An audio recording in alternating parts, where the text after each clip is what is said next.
Go.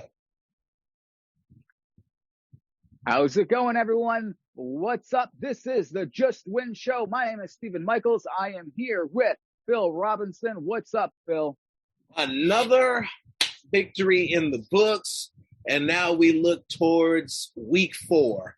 What's up? I am doing fantastic. The Raiders are on their best start since 2002, best start in 19 years, and they look good. Now they had a rough one against Miami, but that's okay because all that matters is, like the show says, just win. At the end of the day, that's the only thing that matters. Will we critique what happens? Obviously. But remember, at the end of the day, no matter what shit I say about whoever, the only thing that really matters is that there's another win in the win column. So it really doesn't matter. But there's things they got to clean up, obviously, that we will talk about. And we want them to keep on winning. So that's why we talk about these things. So let's get it rolling, Phil.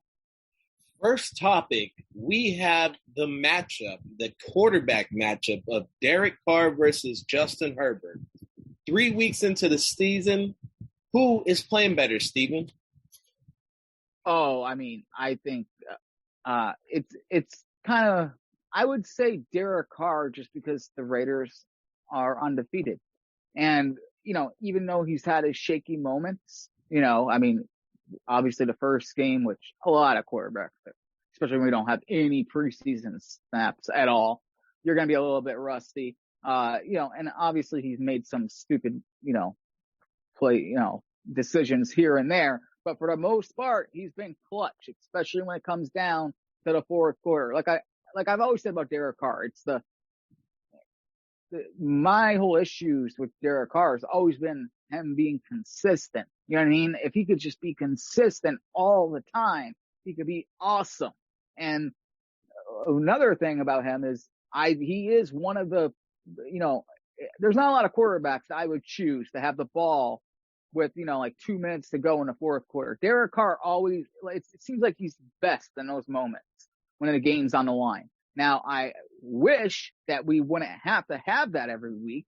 Going to overtime every week sucks, but I would say right now, Derek Carr is playing at a way higher level than Justin Herbert. And plus, I mean, the teams they have played, I think, the Ravens defense, the Steelers defense, even Miami has some good players out there.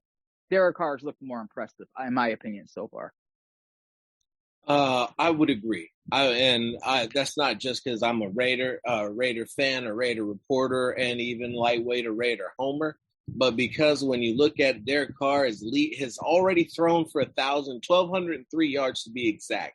He's averaging 401 yards per game. If you want to hear something crazy, and the reason why I say this is because I researched it for an article that I recently wrote.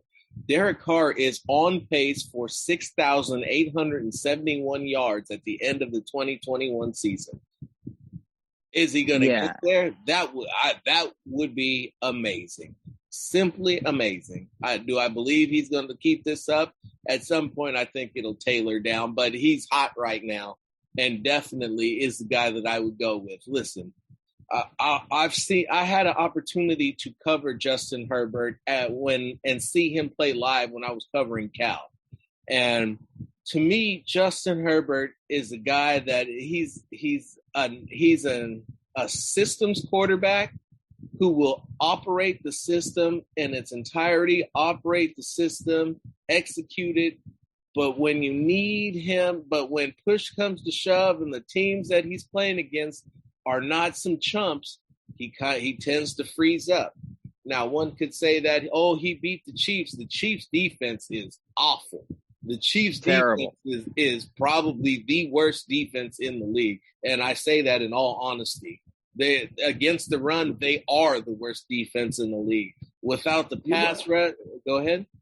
But when they won the Super Bowl, they had one of the worst defenses in football. I mean, the Chiefs have had a bad defense for the past like 4 years. Well, so the thing about that Super Bowl run is when they got to the playoffs, they started getting timely defense, and that's really been that was their MO going all the way back to Don Sutton.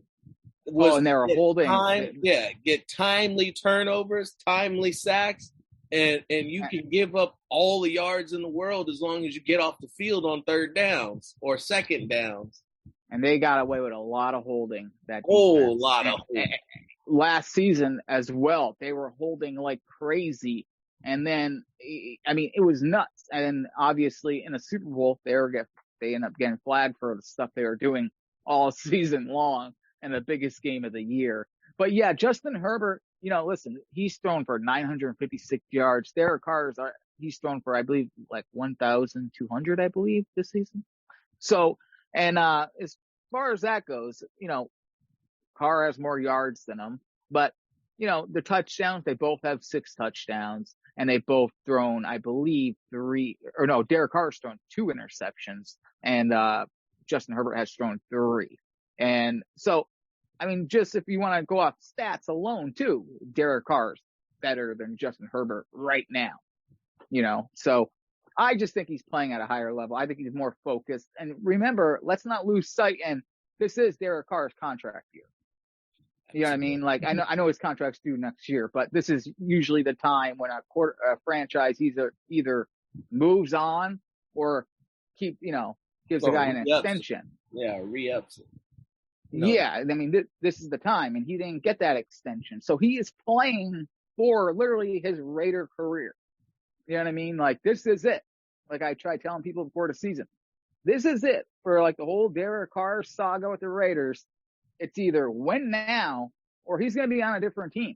And so far, it's too early for me to predict anything. But, the Raiders, they're 3-0 right now. He's rolling. As long as they can keep doing this, they'll be fine.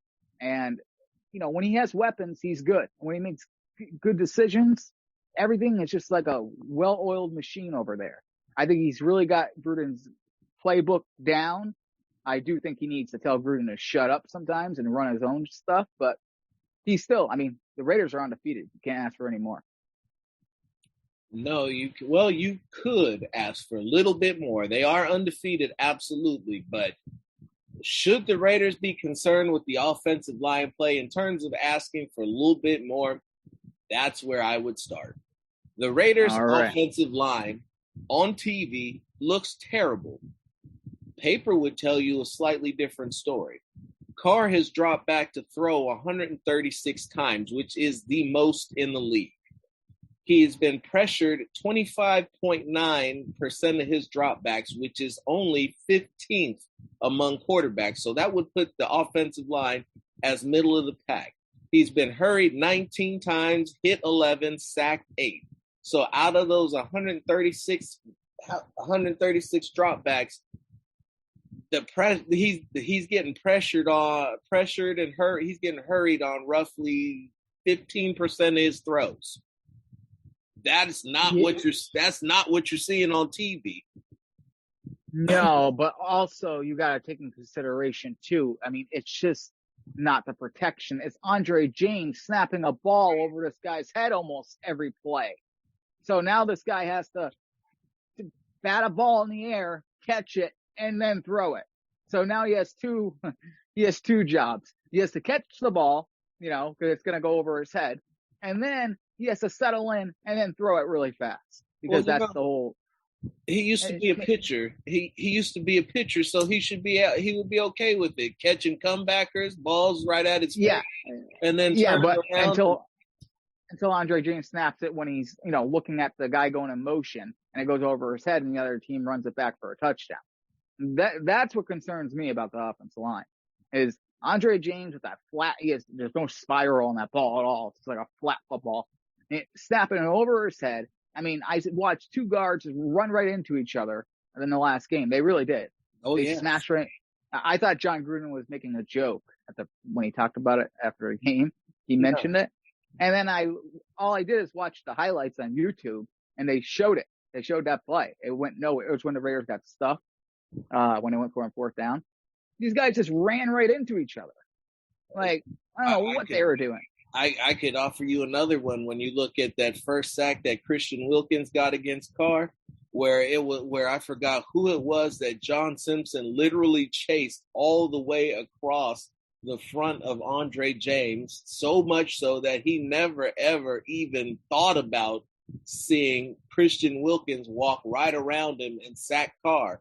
I mean, when you go back and watch that play after the play is finished or after he gets done blocking down on his guy, he literally is looking around like he has no idea what happened at all. And that is frightening because that was a really basic stunt and one that as a professional, you should have known that if the guy in front of you is crashing down to the guy next to you, just sit and wait a second. Chances are somebody's coming back around either to your left or from your left but most likely from the direction that the guy is moving away from you. Yeah. I mean, I can't lie. I have concerns about this offensive line. I know Barber ran for 100 yards last against Miami, but I mean, they got to do better. I mean, the week before, no one could get anything. And they got to get better in that. And like I said, Andre James is a little shaky. Leatherwood, I mean, I get nervous every time. Every time something bad's going to happen. You know, especially when he's been playing against top tier talent. That's when we see him struggle a bit more. And his stupid penalties. That's what the Raiders should be concerned about. The dumb penalties on the offensive line. They just dumb stuff, all dumb stuff. But yeah, in my opinion, they should be a little bit concerned. They got to get better there. I think they got to get more depth on the offensive line, to be honest with you. But I don't know who they're going to get for depth because now at this point, they're bargain basement shopping. Now there is a you could, if they wanted to try to swing it, they could probably make a play for Forrest Lamp and KO. And that actually would and it would be interesting if you could probably maybe bring them in and keep the same guys that you got and somehow work them in and switch them out. And I don't know. It's some dumb shit I'm talking, but still, with Leatherwood, said I'm gonna let y'all in on my personal opinion. You can back it up, you can trash it, whatever you want to. After he got benched last week, because that's what the fuck happened. He got benched. You can say he had an oblique injury. You can say it was the back. The injuries don't line up. Motherfucker got benched. Rightfully so. He deserved to be benched. But since getting benched, he had a better game against the Dolphins. Was it perfect? No. But was he actually using technique? Yes. He didn't forget how to punch. His side steps were better, and he didn't let anybody get a free run to the quarterback. Well, I mean, that's his job. And listen, I mean, I hate to be the guy, Mr. Negative over here, but I mean, the Dolphins are not very good. Before they played the Raiders, they played against, I think, Buffalo, and they didn't score a single point. And I think Buffalo beat them 35-0. I mean, this is not a good team. So, but the Raiders like to do that. Unfortunately, every time there's a bad team, they decide to play bad for a little bit. But yeah, I mean, we'll see. I mean, obviously there's a big game coming up, how he handles the Chargers front line. So that's going to be a big test for Alex Leatherwood and that entire O-line. But let's get to topic number 3 here. Topic number 3. Is the Raiders D starting to show some cracks? For the first 2 weeks, they came out looking fantastic, looking like world beaters. But the third down conversions for the other teams have been starting to go up as more and more tape has been getting put on in the hands of opposing offensive coordinators and on the field. The teams are starting to attack the gaps in between the linebackers and the safeties. They are also starting to pick their shots in the run game. And while the scoring has continued to elevate. Now they came out, they had a great day against Pittsburgh, only letting up 17, but they've given up 27 and 28 to Baltimore and Miami. And anytime the Raiders see a quarterback with any type of mobility, they can. It's very hard for them to get him on the ground and end the play. And that to me is what's going to be interesting, because Herbert does have mobility, even though he's predominantly a pocket passer. Oh yeah, he runs around a lot. That guy. He improvises a lot. He's kind of like Patrick Mahomes. He improvises a lot, which means buying time with their feet, but. Yeah, the Raiders got to get better in that. Also, Denzel Perryman did not have, he was terrible in coverage and against Miami. Their tight end there, what's his name? Gesicki? Yeah. Yeah. I mean, this guy was wide open. If the Dolphins had a better quarterback, I have bad news for all the Raider fans. The Raiders probably wouldn't have won this game. Jacoby Brissett is they're on the 1 yard line and he's throwing it in the end zone. I mean, the Dolphins hand delivered their Raiders momentum to come back, but yeah, Perryman had a rough game in coverage. They gotta, get that all fixed up. I'm not worried about their front four though. You know what I mean? I still think they're going to be able to get after these guys, but when you get your hand on the quarterback, you got to get that quarterback down. There's a lot of, they had Jacoby Brissett a couple times dead to rights and they just couldn't get the guy down. And same thing with Lamar Jackson. If you go back to that, they had him a couple times dead to rights and he ended up peeling one off for 20 yards. They gotta, once they get these guys, once you get a hand on these guys, everyone's got to rally and get these quarterbacks down, because they could be even more dominant up front if they can do that. And that will help out Perryman and, all the cornerbacks and things like that. I like the way Casey Hayward has been playing. I think he's been playing fantastic. And Mullins has been playing really good so far. So their secondary, really, not really that much a concern, other than, Damon Arnett's not doing that much, which is kind of a bummer since he's a first round pick. And their linebackers are really good. It's just Perryman, he's having trouble there with the tight ends, and their defensive line is pretty good. But I'll say this, they have yet to be really tested by a good run game. We have not got to see that yet with someone that has really good running backs. We haven't got to see the Raiders be tested yet. So we'll see. I'd argue that Najee Harris is a quality running back, but that offensive line was terrible. Yeah, but I don't think Najee Harris even ran the ball that much. No, he got 14 runs in. He just didn't go. Oh, he got 14? Yeah, he got 14 runs. He just didn't go anywhere. Yeah. Well, the Steelers are overrated. They are. They are. That defense isn't close to what it used to be last year. No. Moving on. Is this game against the Raiders going to be a letdown game for the Chargers? They're coming off a last-second loss to Dallas and a last-second victory over the Chiefs, so with type of emotional roller coaster, are they going to be at full board for Monday night against the Raiders in a stadium which is going to be 75% Raider fans? And let me tell you something. It'll be more than that when that game starts. They say 75% now. I bet you it gets up to like 85%. Guaranteed. The Raiders own that market. But anyways, that's a different topic. Here's the deal. The Chargers seem like they just put everything into beating the Chiefs. That was like a big game for them. So when you want to talk about like this Miami Dolphins game the Raiders just had. Now, yeah, the score should have never been that close. They're playing, but really, that was a trap game that the Raiders got themselves out of and got out of there with a victory. That's what teams were supposed to do. This could be the case for the Chargers. They are coming off a big victory against the Chiefs. They're riding high. They're looking at the Raiders, and maybe they think, they're not going in there with the same kind of momentum they had with the Chiefs. This could be a trap game for the Chargers. They could be looking we don't know what they're thinking.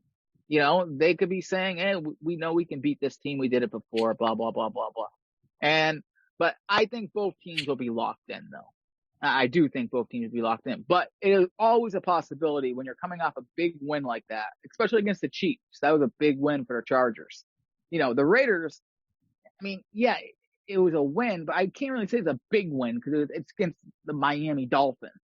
If it was against, the Chargers or Chiefs, I would say, yeah, the Raiders are coming off a big win. But they just beat Miami. Meanwhile, the Chargers just beat the Chiefs. So, what, if you think about it, a trap game would be, the Chargers would be hitting the trap game against the Raiders if they have a letdown, what do they call it? A hangover, so I don't think it'll happen. I think the Chargers are going to be fully committed, and I think they're going to go after the Raiders. I don't know what's going to happen, but I don't know. What do you think? You think there's a chance that they're a little stale? If there was, it would be this game. So you would think, so going into this, looking at the previous 3 games, you would say that the way to beat the Raiders is to get up early on them. And I would say that the defense does its best playing early in the football game. The problem is that the offense is completely laying an egg.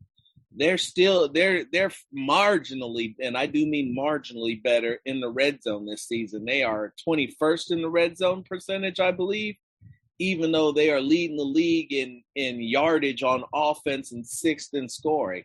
Daniel Carlson is leading the league in scoring once again, and that should not be the case. Phil. Daniel Carlson is on my shit list. We're not bringing his name up. It's his fault that game even went to overtime. It's his fault. Remember that. It's his fault that game went to overtime. Missing extra points. I mean, if they make the extra point, they're up 9. It doesn't matter. The Colts get that. It doesn't matter. The Raiders just get the ball and they run out. It's over. But this guy literally let them stay around. Yep. An extra point, dude. How can this guy hit a 55-yard field goal, but he can't hit an extra point? Come on, man. 33-yarder at the end of the touchdown. It is what it is. I mean, regardless of. In a couple of weeks, people will see he's gonna get sapped. He's gonna get a warrant sapped. People will know what that means in a couple of weeks. He's getting sapped. Mm-hmm. So that's what we got for that. We'll move on to the last and most important topic of the show. How do the Raiders get to 4-0? All right, so I'll take this first. Listen, here's the deal. The Raiders, they're more than likely going to have Josh Jacobs back. How good is that turf toe and ankle, if there is an ankle issue? How good is that turf toe? Hopefully it's, obviously he's been putting on different shoes. And hopefully if the Raiders can establish a run game, because they really haven't been able to, consistently do that yet.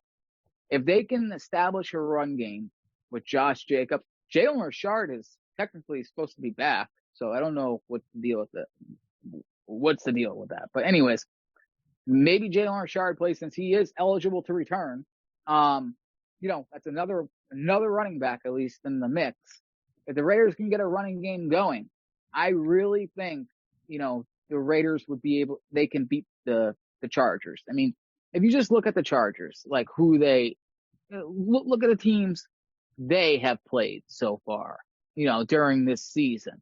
I believe they opened it up with, who was it? Was it I forgot who they opened. I think it was the Cowboys they opened the season with.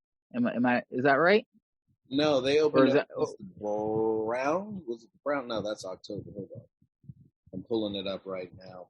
Or maybe Washington. Maybe it was Washington. Yes, it was Washington.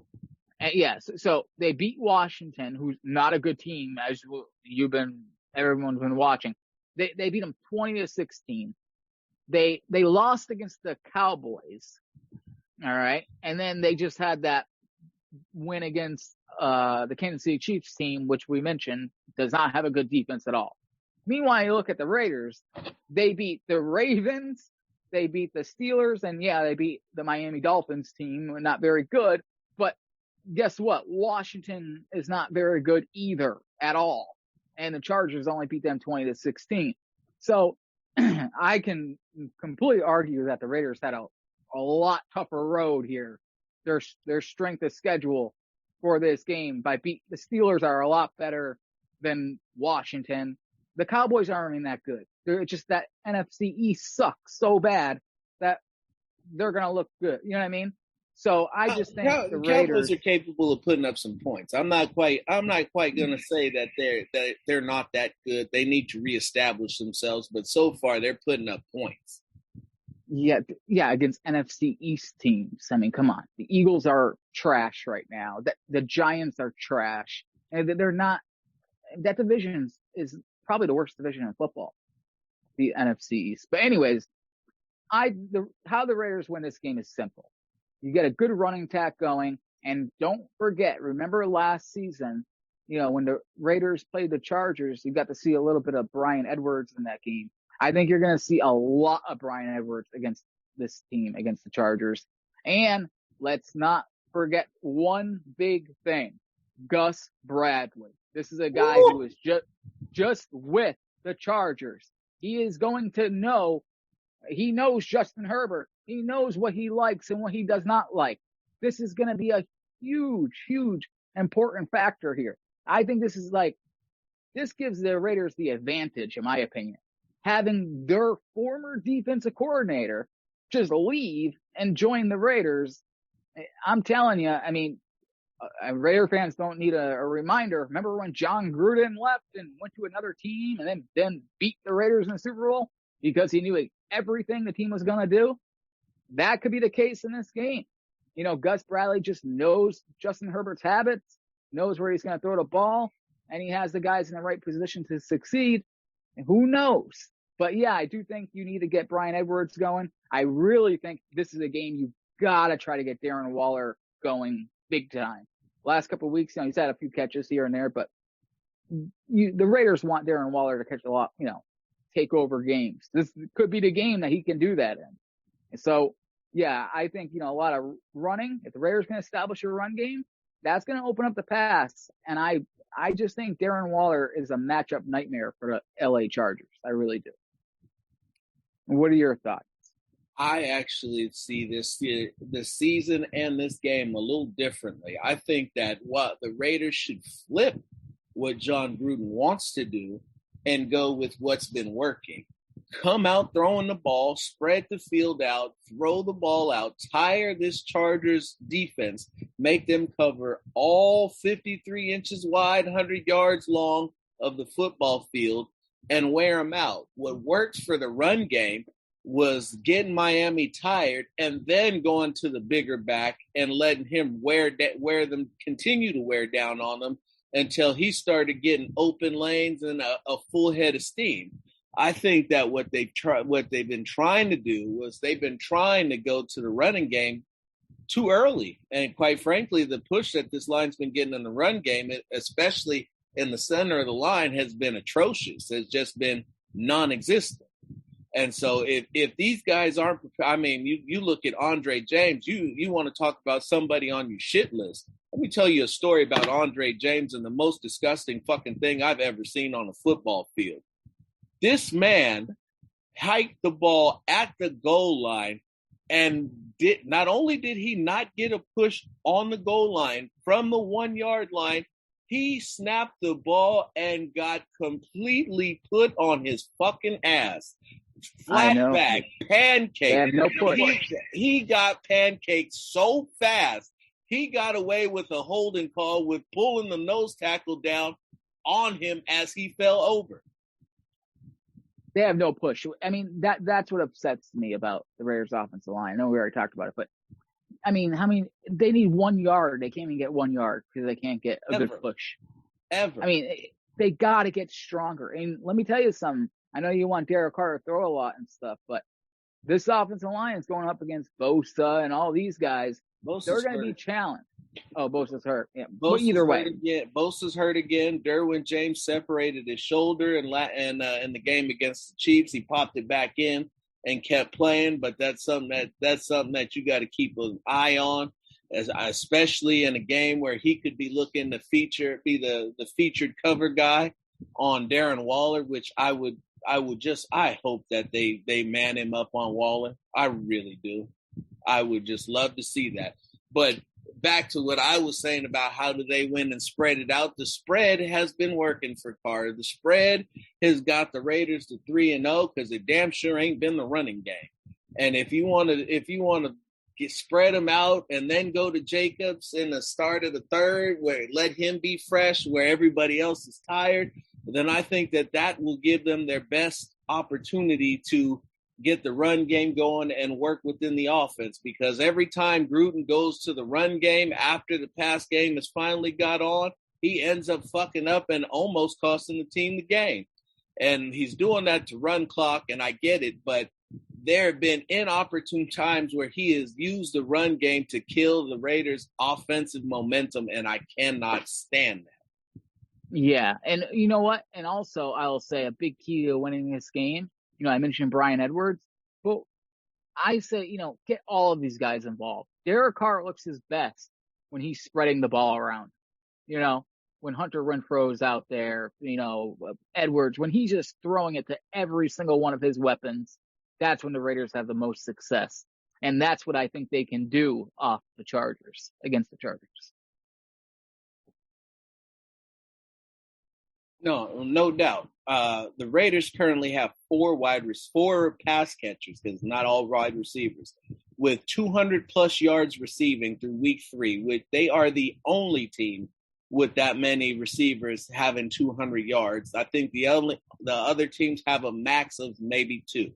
The ball is getting spread around. The second-year guys are looking like they can actually play and contribute. They got a much better plan for Henry Ruggs.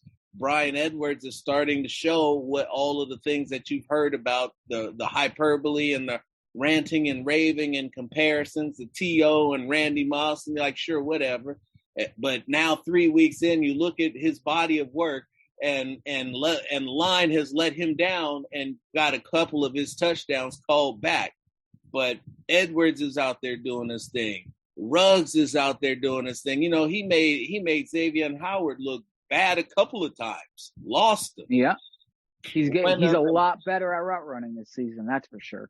And going up and making catches at the high point, as a 5'11" wide receiver. So these guys, and then Hunter Renfrow. I'm just gonna say it again. Hunter Renfrow. That guy has got to be a nightmare for defensive backs and other teams. I mean, that is the guy that you want to take a knee shot at, clip him, do something, anything you can do to take this guy out of the game, because all he continues to do is get out there and embarrass you. Yeah, and I'll say this, just to end this, Hunter Renfrow is without a doubt the most underrated slot wide receiver in the NFL. Easily. It's not even close. Not even close. This guy's that good, and he doesn't get a lot of attention because, look at him. But this guy is really good, and he's getting better and better every season. So, listen, I'm not going to make any predictions, but I can tell you this: the Raiders stand a very good chance to go 4-0 on Monday night. There it is. So that will bring the end of our topics, but what we have for you guys is something special. We've continued to put this thing together to get this thing, grow it big for all of you. So for this week and next week, we are going to be on our Facebook page, the Just Win Show for the We Are Raiders Network. And we are going to keep the free page up for the next 2 weeks. After that, we will be putting out instructions as to where you can find us. We are converting to our 99-cent per episode subscription. Why are we charging 99 cents? Listen, we both got kids. They got to eat. And a wise man once said, if you're good at something, never do it for free. So we're going to have some giveaways coming up for subscribers. We're going to have a lot of stuff that we're still working the kinks out. So you can, if you want to get in to the most exclusive podcast group, Facebook group, Raider group ever in the history of ever, okay? The best group ever in the world, in the universe, all of it, in Raider Nation. Like and subscribe to the Just Win podcast show. or you can send a DM to Steven at the Raiders Daily on Twitter, or myself at Phil Robinson III on Twitter, and we will get you locked into what you need to be locked into. Yeah, you're not going to want to miss these. And let me tell you something. This show is going to be different. You're going to be seeing some weeks there might be video instead of audio. You know what I mean? So this is going to be something that's going to be worth $1. I promise you guys that. Not to mention, like Phil said, the giveaways alone are worth more than $1. So you're definitely going to want to do this. Trust me on this. This is something you guys are going to want to do. It's cheaper than a cup of coffee. It sure is. I mean, even at 7-Eleven, they charge $1.25 now. You know, unless you got the app. Oh yeah, I don't got no app. So you got. But anyways, yeah. So we will talk more about this on our next show, but just letting you guys know that is in the works. But for now, we're going to end this. My name is Stephen Michaels.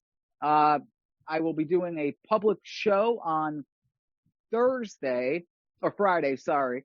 And that's it. And I'll be on a public. I'll be in the Raiders Daily Elite. And, Phil, what are you up to? You got anything to promote? I actually have an article that should be coming up. Should John Gruden just air it out? It'll be focusing on the Raiders offense and how it is going against John Gruden's conservative nature, and if they should stay on that path that's working, or if they should deviate and go back to overemphasis of the running game and conservative football. You could also catch me and Phil Jones on the Unfiltered Truth. We will probably be doing a show Thursday, Friday, and Saturday. And on top of just like and subscribe to our YouTube page. You can follow me at Phil Robinson and at Phil Robinson III, excuse me. And that's all I got. All right. So that's it. We will see you guys later. Just win.